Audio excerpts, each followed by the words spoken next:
பலவீனத்தில் என் பலமோ பூரணமாய் விளங்கும்.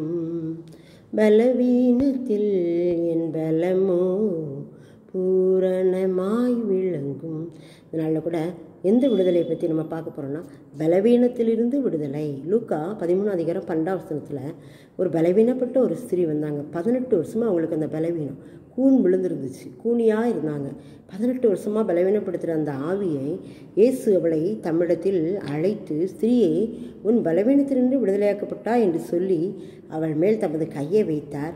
உடனே அவள் நிமிர்ந்து தேவனை மகிமைப்படுத்தினாள். இந்த வசனம் கூட என்னுடைய வாழ்க்கையில் ஒரு பலவீனத்தை நீக்கிச்சு.